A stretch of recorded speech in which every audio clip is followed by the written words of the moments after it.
देश को अड़चन है कि वो कह पूछते हैं कि रामकृष्ण परमहंस तो ऐसे जीते थे, आप ऐसा क्यों जी रहे? रामकृष्ण परमहंस अपने स्वभाव से जीते थे, मैं अपने स्वभाव से जी रहा हूं।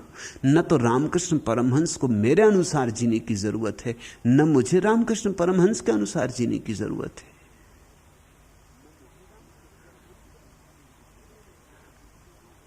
वे पूछते हैं कि बुद्ध तो ऐसा जीते थे, आप ऐसा क्यों जी रहे? जैसे बुद्ध ने कोई ठेका ले रखा है कि अब दुनिया में सबको वैसे ही जीना पड़ेगा। तब तो जिंदगी बड़ी उदास हो जाएगी, बड़ी पाखंडी हो जाएगी। बुद्ध बड़े प्यारे, मगर उनकी खूबी यही है कि वे पुनरुक्त नहीं किए जा सकते।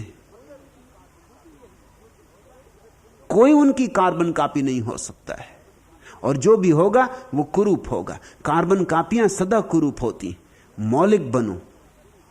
आदर्श सीखोगे कहां से? आदर्श सदा दूसरे से सीखोगे, और जो भी दूसरे से सीखा गया वो पाखंड पैदा करवाएगा। उसे तुम पूरा कर ना सकोगे क्योंकि तुम्हारे अनुकूल ना पड़ेगा। तुम वैसे हो नहीं, तुम तो बस तुम जैसे हो। तुम्हारा जैसा न कभी कोई हुआ, न कभी होगा कोई। तुम्हें तो सिर्फ अपना स्वभाव जीना है, फिर पाखंड नहीं होगा। तो तुम पूछते हो मैत्रेय कि सभी ज्ञानियों ने पाखंड का विरोध किया है, लेकिन अगर ज्ञानियों ने सिर्फ पाखंड का विरोध किया हो तो वो ज्ञानी नहीं। असली ज्ञानी पाखंड का विरोध तो पीछे करेगा, पहले आदर्श का विरोध करेगा। क्योंकि आदर्श कट जाए तो जड़ कट गई पाखंड की। यही सरहपा और तिलोपा कर रहे हैं। इसलिए तुम देखते हो सरहपा और तिलोपा का नाम ही मिट गया इस देश से, क्योंकि उन्होंने कोई आदर्श नहीं सिखाया। उन्होंने स्वतंत्रता सिखाई, आदर्श नहीं। उन्होंने अंतस जगाया, आचरण नहीं दिया। उन्होंने तुम्हें चरित्र नहीं दिया, उन्होंने तुम्हें बोध दिया। उन्होंने तुम्हें इतना बोध दिया कि तुम अपने अनुसार जी सको, और इतना बल दिया कि चाहे लाख अड़चने हो तुम अपने ही अनुसार जीना। टूटना हो तो टूट जाना, मगर झुकना मत, अपने ही ढंग से जीना। मिटना पड़े तो मिट जाना, मगर स्वयं रह के मिटना। अपनी निजता को किसी कीमत पर खोना मत। कोई सौदा मत करना, कोई समझौता मत करना। इसलिए तो सरहपा तिलोपा भूल गए, तुलसीदास याद है। तुलसीदास कंठस्थ है, क्योंकि आदर्श की बात हो रही और पाखंड का विरोध हो रहा है। और मजा यह कि आदर्श से पाखंड पैदा होता है। जब तक दुनिया में आदर्श हैं तब तक दुनिया में पाखंड रहेगा। अगर चाहते हो दुनिया गैर पाखंडी हो जाए, आदर्शों को नमस्कार कर लो, विदा कर दो, फिर तुम देखो कोई पाखंड नहीं। तुमने इतनी छोटी सी बात, इतनी सीधी साफ गणित की, विज्ञान की बात भी देखी नहीं कभी। तुम तो थोपे ही जाते हो आदर्श। हर बाप अपने बच्चों पे आदर्श थोप रहा है, हर समाज अपने बच्चों पे आदर्श थोप रहा है, हर पुरानी पीढ़ी नई पीढ़ी पे आदर्श थोप रही। और फिर जब आदर्श नहीं माना जाता तो दो ही उपाय, या तो वह व्यक्ति अपराधी हो जाता है या पाखंडी हो जाता है।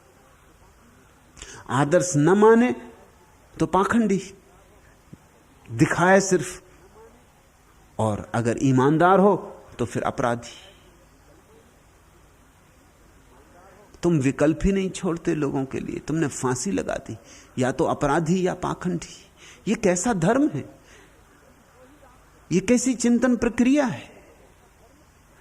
तुमने दो ही रास्ते छोड़े हैं लोगों के लिए, तो कुछ अपराधी हो जाते हैं, कुछ पाखंडी हो जाते हैं।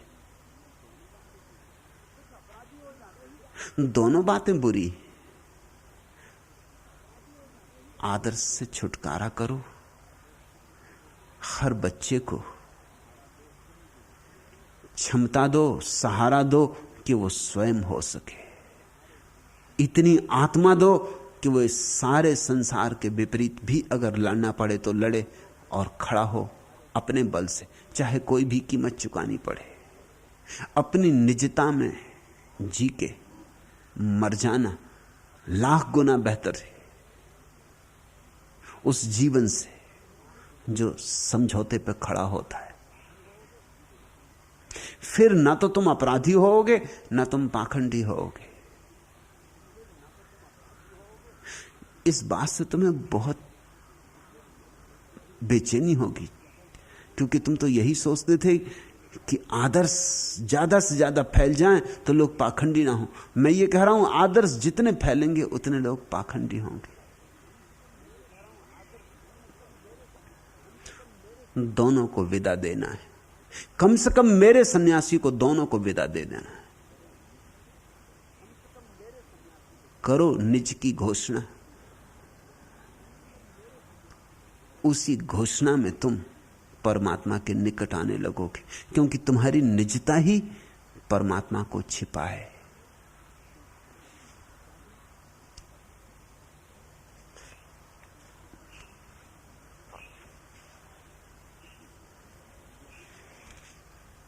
इसी से संबंधित प्रश्न है 5वां।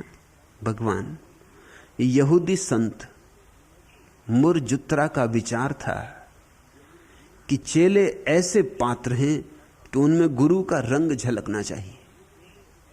यदि गुरु की गुरुता के बावजूद शिष्य में अपेक्षित गुण नहीं आए तो उसमें दोष गुरु का है, उसे ही अपना दोषी होना चाहिए। इससे शिष्य को दंड देने के पहले वह अपने को दंड दे लिया करता था। कृपा करके संत मुरजुत्रा के इस वचन का आशय हमें कहिए। मुरजुत्रा मेरी दृष्टि में संत जरा भी नहीं। मुरजुत्रा लोगों के ऊपर जबरदस्ती कर रहा है, हिंसात्मक है। तुम कहते हो कि चेले ऐसे पात्र हैं, वह कहता था कि उनमें गुरु का रंग झलकना चाहिए। क्यों? गुरु का रंग चेलों में क्यों झलकना चाहिए? गुरु का रंग है, चेलों में चेलों का रंग झलकना चाहिए। गुलाब का फूल जूही के फूल में क्यों झलके? चमेली का फूल चंपा के फूल में क्यों झलके? कोई किसी पर क्यों झलके? यह आग्रह तो अहंकार का आग्रह है। अहंकार चाहता है सारी दुनिया मेरी जैसी हो जाए, और जो मेरे जैसा नहीं है उसे जीने का कोई हक नहीं होना चाहिए।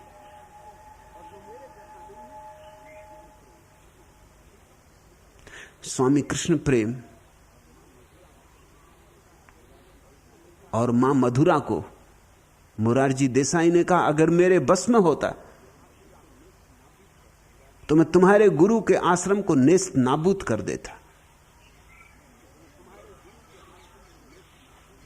क्यों?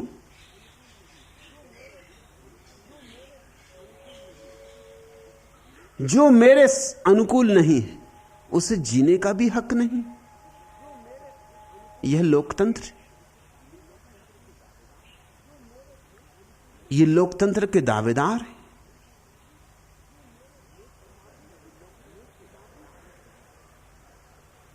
नेस्त नाबूद कर देता।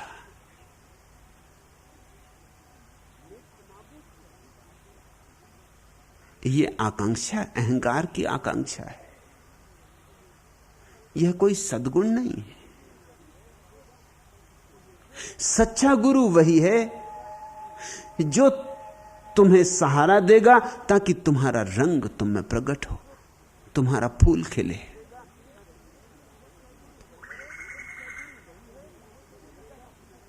सच्चा गुरु वही है जो अपना रंग तुम्हें देगा ही नहीं, तुम चाहो तो भी नहीं देगा। तुम तो चाहोगे, क्योंकि तुम तो हमेशा सस्ती चीज की आकांक्षा में होते। तुम तो चाहोगे कि गुरु बता दे आचरण के सूत्र।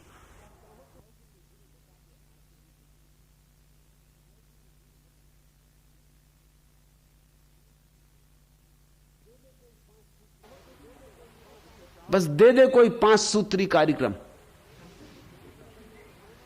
कि इतने बजे उठाना, इतनी लंबी चोटी रख लेना, इस तरह का खाना खा लेना, ये प्रार्थना कर लेना, बस बाकी सब हो जाएगा। तुम तो कुछ सस्ता चाहते हो, तुम जीवन को दांव पर लगाना नहीं चाहते।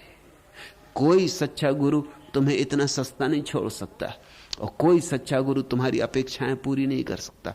तुम तो चाहते हो किसी की अनुकृति बन जाओ, मगर सच्चा गुरु वही है जो तुम्हें जगाएगा और कहेगा कि तुम स्वयं हो, तुम स्वयं बनो, तुम अपने ही रंग, अपने ही ढंग, अपने ही गीत को गाते हुए परमात्मा की तरफ जाना।